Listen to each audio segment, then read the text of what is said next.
examples really of what they've been up to.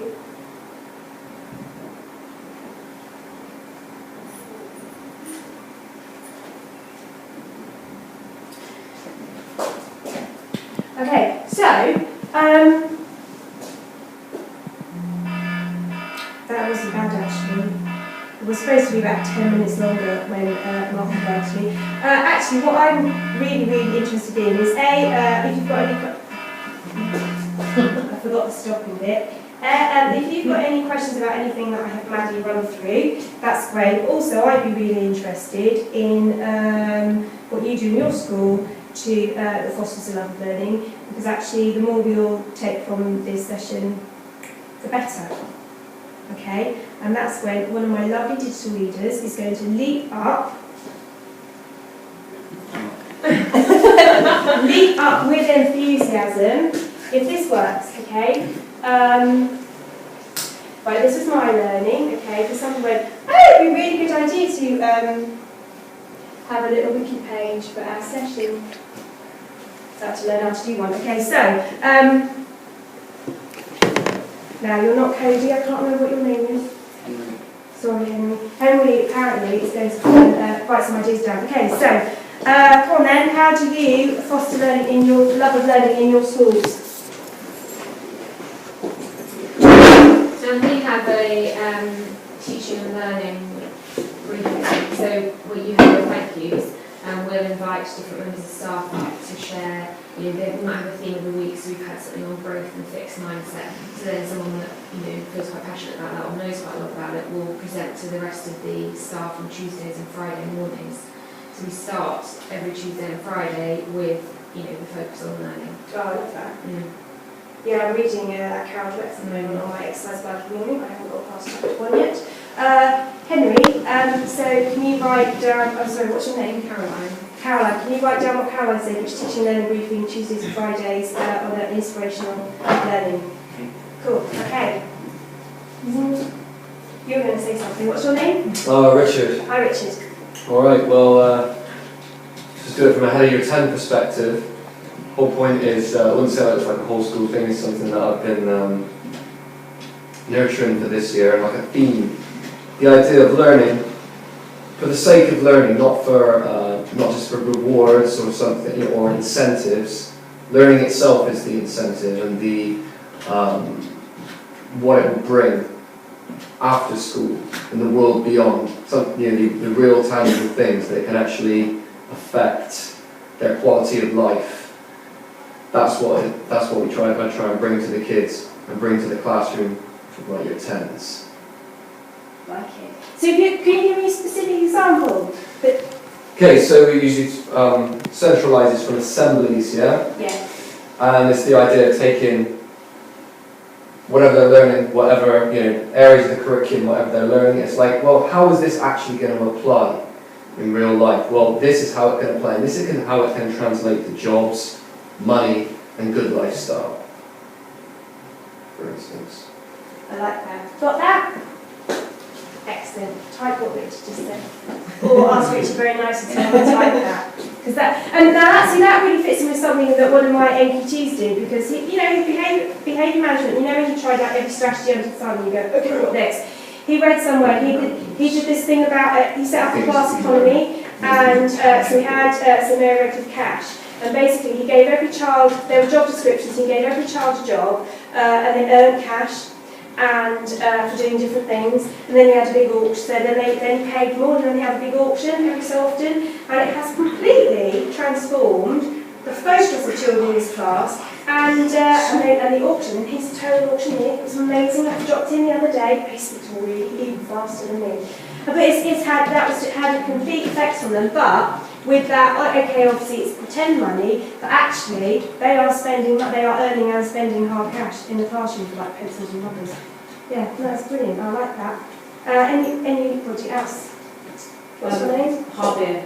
Harbir. Hi, Harbir. From the perspective of a secondary science teacher and someone who's worked on primary transition programmes, we had something called the Wonder Wall. So before any science topics, the kids, before they start learning, they have a Wonder Wall and they put all their questions up there beforehand. What do they want to know?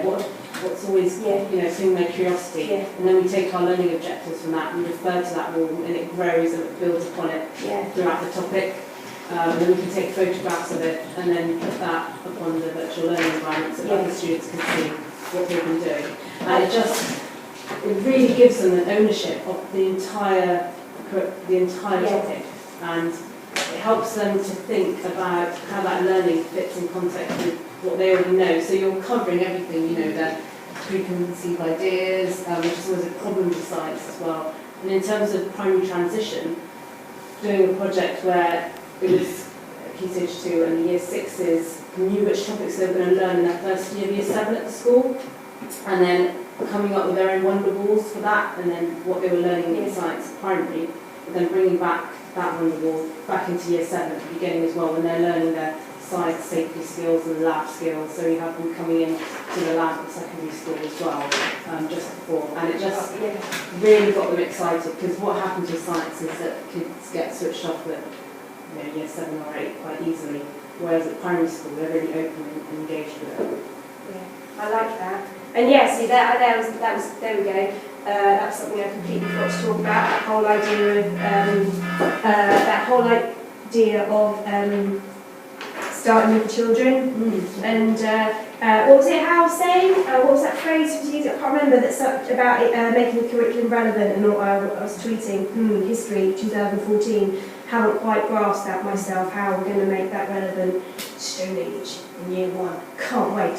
But anyway, anybody else want to contribute?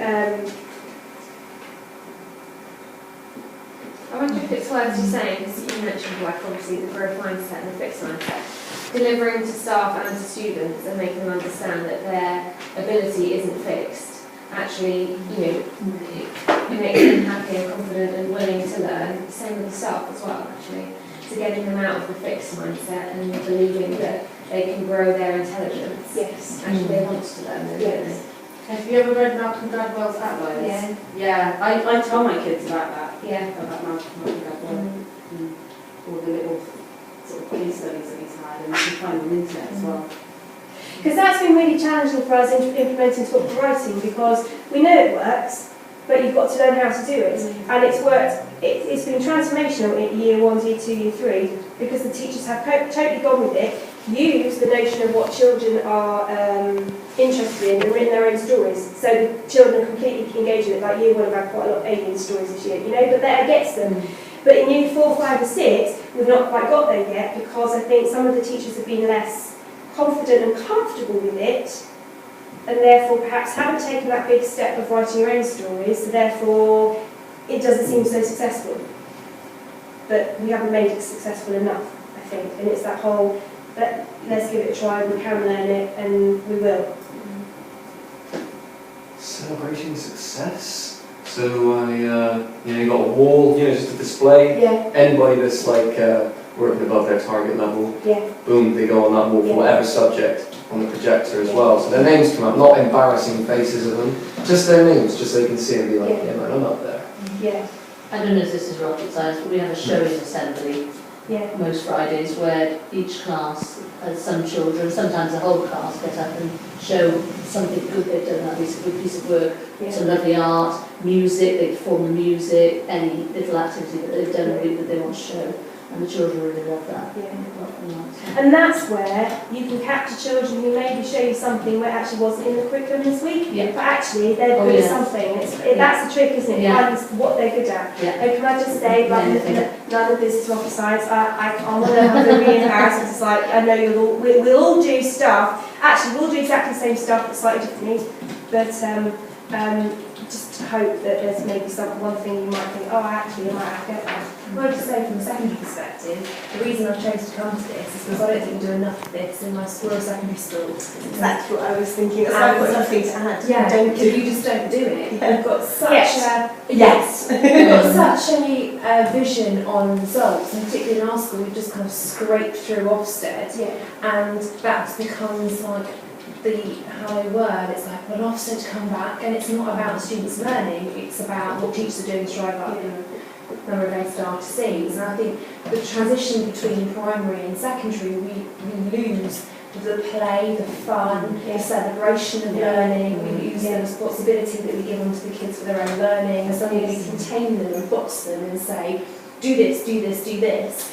Well, And lose it. As an old Year 6 teacher and a primary head, there is nothing worse than seeing your highly responsible Year 6s who are teaching Year 4's maths, okay, going to secondary school and then becoming the smallest, littlest people with no responsibility whatsoever. You know, these children who 6 weeks ago could run your school for you, then go into this space where actually they're just tiny people who actually might, you know, are just are perceived in an entirely different way. And I don't know much about secondary school, but that's the perception I get of some, you know, for some children. We have a school that runs right through primary and secondary, and we see the difference. And till this year, I've been a Year 6 teacher.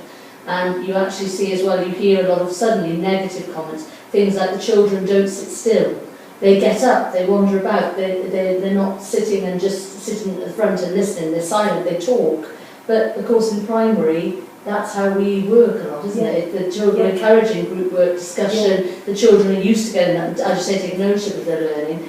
It's getting there with some of our secondary staff, but it's still, for some of them, it's risk-taking, isn't it? It's being prepared to come out of your comfort zone and actually take some risks and allow the children to go with something. But there's an element of risk all the time, but you've got to be prepared to do it, haven't you? It's about striking that balance though, because ultimately there are times when they need to sit down and they need to concentrate and write and make something good. But then it's also being able to distinguish that, it's like, yes, that's what we do, it's not what we do.